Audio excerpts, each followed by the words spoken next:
Hello everyone and welcome back to the Madden 23 franchise. Now, this is a recap episode, something different of the live stream we did on Tuesday. We're going through the 2023 offseason, including the draft, free agency, re-signings, all of that fun stuff. We do have a preseason game too that we won't really go through in this video. You can watch the live stream, which is linked in the description if you want to watch the full thing. So I had a fun time on Tuesday, a different style of content. We just went through live all the processes of going through the offseason. We started with some upgrades, and this one didn't record, unfortunately. It saved, how the stream saved. It ended up after these first four upgrades, so we just have the graphic for you. Barkley, Thibodeau, Brightwell, and Boodle. A couple of backups and our two superstars. Now, I said before Barkley would be upgraded to a 98 or 99 based on his performance. I thought, he was already putting up 2,500 yards, no real need. So I decided to just keep him where he is. And that really takes us to re-sign week. And we had about 6 major free agents. And we'll start with Saquon Barkley. And, it was obvious. Are these numbers realistic to what they'll get? Probably not. Are they? It's just what Madden gives us, and I'm just going to take what Madden gives us. And Saquon Barkley accepted a 6-year, $60 million deal, $27.6 million guaranteed. And it was just the way we had to start. And unfortunately, obviously, with how Daniel Jones played down the stretch, in the playoffs it was good, but overall we couldn't really continue with him, and not really the decision I wanted to make because we took over a team. We wanted to make it different, make it our own, and we can't do that with the quarterback drafted by the previous regime in 2019. 2022 now. He's going to have a second contract. If I want to play these or pay these superstars like Barkley, and you'll see who we get in free agency, we couldn't do it. And so Daniel Jones, not interested. He's gone. Sterling Shepard is an interesting case because he was going to be one of our best receivers, but he missed pretty much all of last year. He was constantly injured. Every time he would return from injury, he'd get injured on like the 6th snap. It would be another 4-week injury, and the only way he would have played another snap after the wild card game against Philadelphia was if the Giants made the Super Bowl, and that didn't happen. We lost in the divisional. So again, not interested. We're not going to re-sign him. Darius Slayton, a fun case, 3 years, 15, 5 guaranteed. It's about 5 a year. So I thought that was a small deal.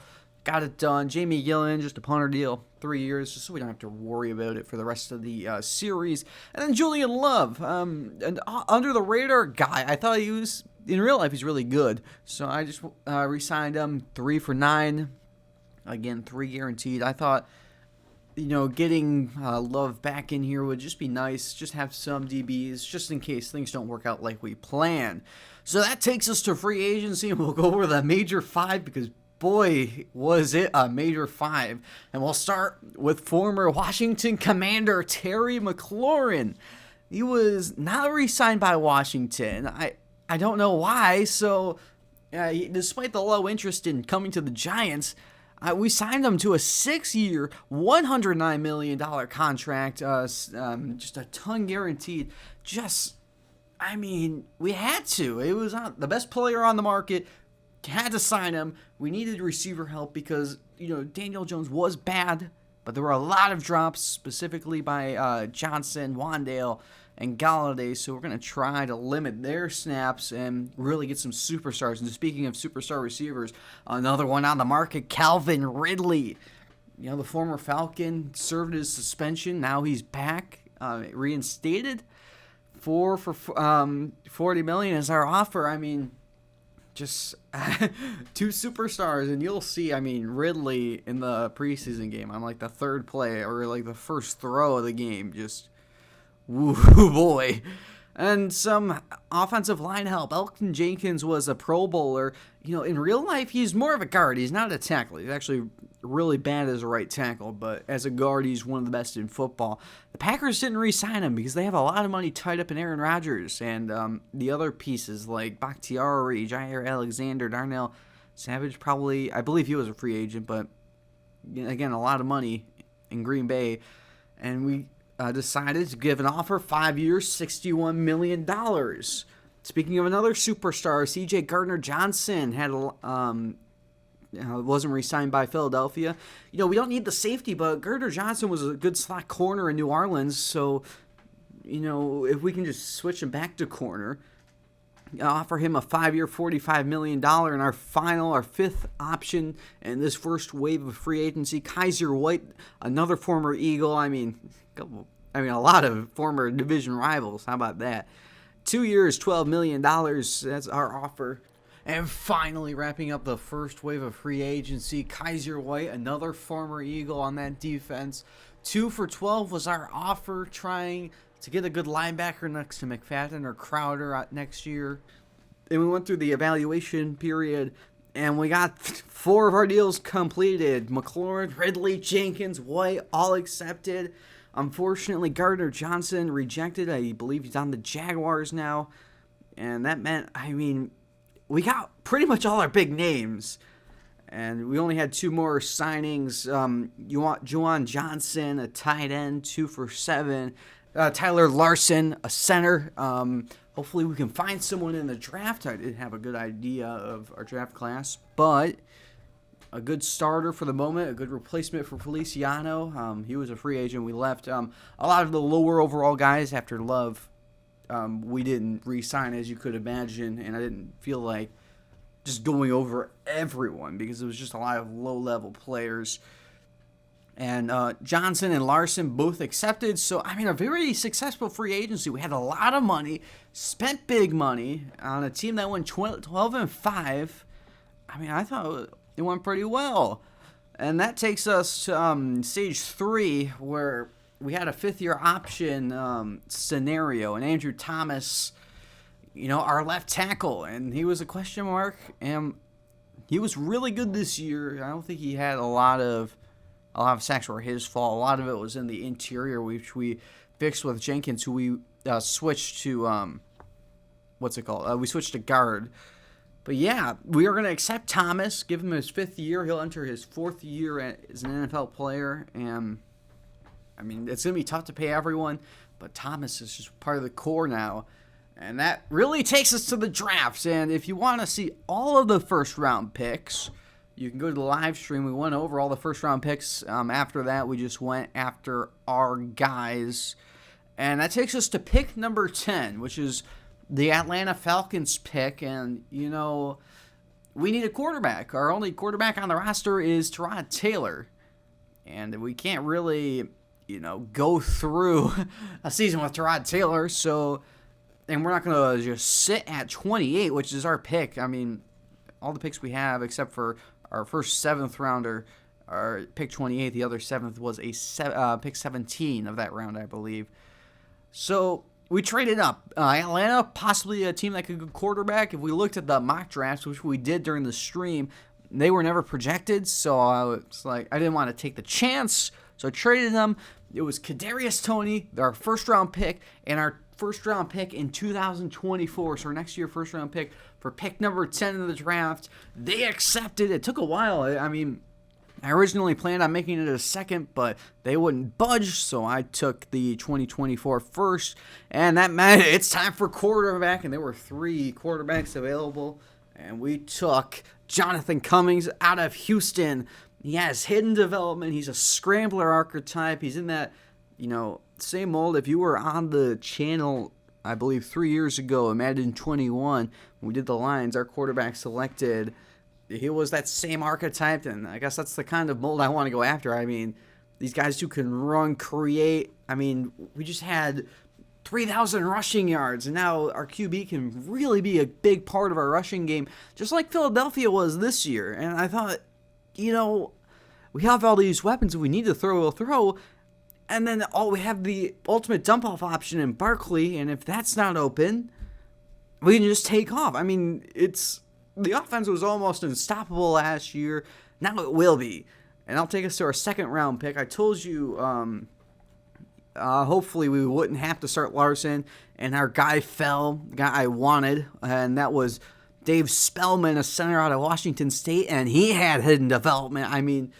Just a great pick, and he's going to start immediately. And the offensive line, which struggled a lot last year, I mean, Andrew Thomas, Evan Neal getting better. We got a hidden dev second-round center, Dave Spellman, who's only going to get better, and a superstar Pro Bowler, and Elton Jenkins. I mean, goodness, is this team probably going to be good. And then our third-round pick, that takes us to pick 28 of the third round. We needed cornerback help, and we took Leon Boss out of Florida State. Only normal dev, but, Adoree Jackson, Darnay Holmes, Aaron Robinson was our starting secondary last year. If it doesn't work out, we can maybe bump one of them to safety. Probably not with McKinney and Love, but, hopefully really works out. And we double-dipped in the fourth round. Gerald Payne out of LSU. He was a cornerback that had hidden development. I was starting to take... you get to this part in the draft, day 3, in the 4th, 5th, 6th, and 7th, where you just start taking dart throws at athleticism, and Gerald Payne was athletic. So I decided to take him. He ends up being hidden development, and it gets better. We go to the 5th round and select Vince Thomas out of Arkansas, defensive tackle. Of course, her run defense was really bad, so I wanted to get a run stuffer. I'll be honest, took the biggest and fattest guy I could find. It ended up being Vince Thomas, and he was hidden developments. Just incredible. And that will take us, we didn't have our 6th round pick. We do have 2 7ths. And our first one was Lamar Watford out of Boston College, linebacker with normal development. And finally, John Rogers, defensive tackle out of Cal with normal dev. Those players will never see the field more than likely. I will be trying to change auto subs so we get more defensive line rotation. But I think it's really good. So that really takes us to the preseason, and our first game was, we only played one game. The other game was against the New York Jets. We played the first half. I forgot to turn off injuries, but afterwards I did turn them off. We super simmed. We didn't count that game because I believe one of the Jets players got injured, and I didn't want to have one of our players hurt in the super sim during the game. And after that, we super simmed, and we had a mentorship for Wan'Dale Robinson, and then the Dexter Lawrence standout scenario. That was really good. He got some good upgrades. And that took us to upgrades, and Saquon Barkley and Kayvon Thibodeau both had a second upgrade. Barkley up to an 89 elusive back. He might actually... If he has regression next year, I'm going to reverse it, by the way. That is a guarantee. And Kayvon Thibodeau up to an 83. Matt Pert up to a 70. A good backup tackle in case one of the Thomas and Neal go down. And Dane Belton up to a 68. Maybe rotate some more DBs out there. And that takes us to week 4, where we go to cuts. And we do have, it was 8 cuts to make. And we'll start with wide receiver. Javon Hiley goes to the practice squad. Daz Newsome also to the practice squad. On the interior line, Shane Lemieux gets cut. Ben Bredesen gets cut. A pair of players that were on the team last year now gone. Carter Coughlin now gone at that linebacker spot. And then for edge, it was JoJo Izuwu and Emerson Smith both cut. And DiCaprio Boodle. They were both practice squad, by the way. Boodle also to the practice squad. The upgrade to start the episode. How about that? So that will take us to the regular season schedule. And, we're a first place team. We get a first place schedule. And we'll start against the division foe at home, the Washington Commanders. And week 2, we play the Chargers at home. Week 3, we head to Miami, a 3-game road trip. Shouldn't be allowed, but, Madden. Week 4, we have our first game against Philadelphia at Philly. Then on Monday night, we have a game against Arizona. Week 5. Week 6, we head back home against Dallas on Sunday Night Football. 3 straight primetime games, by the way. Week 7 against Philadelphia, Sunday night game. And then we have our bye week 8, which is a good bye week to have. Then week 9, we play against Seattle. 4 straight home games. Pretty much 5 straight games at home, if you count, or weeks, if you count the bye. Week 10 is against San Francisco, Sunday Night Football. Week 11, we head to Green Bay to play the Packers. Week 12, Monday night against Buffalo, the Super Bowl champs. Week 13, head home and play the Jets, although that's pretty much on the road as well. Week 14, go to New England to face the Pats. Week 15, our second game against Washington. 16 is another game against the Panthers. It's game 3. I mean, this is probably going to be a rivalry. Both the games last year were close. Week 17 at Dallas, and then Week 18 we finish up our season. No divisional action because it's Madden. Week 18 we're at the Rams, and that will wrap up the 2023 schedule. So we'll head to Week 1. We'll start with the opening day key scenario, and we set to offense and the running game, and our challenge: win and rush for 150. And I mean, that is pretty doable if we can beat, I believe it's still Carson Wentz. We'll see who their quarterback is. And then a rookie QB1. I selected show flashes. And the scenario is to win and throw for 2 passing touchdowns. Don't worry, I'm a generational stat patter. We can get that done. One final thing before we head to next week's schedule, or the Week 1 schedule we'll show you, is the season goal, and we set it to make playoffs. I mean, increasing the expectations. I don't remember what I picked. I don't know if I picked something to start season 1, but we won 12-5 last year. A lot of changes, a rookie QB, but we're going to be expected to make the playoffs and hopefully win the division, and that will take us to Week 1. NFL action kicks off with Thursday Night Football between the Kansas City Chiefs and the Super Bowl defending champions Buffalo Bills.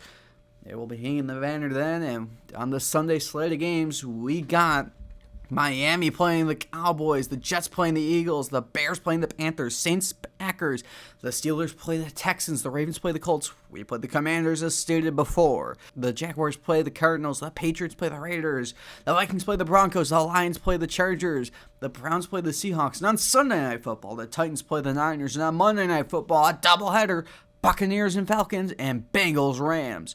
And with that, I hope you enjoy the video. If you enjoy it, leave a like. If you want to see more content, of course, a lot was left out, especially in the preseason game. You can watch the stream linked in the description below. But after that, I hope you enjoy it.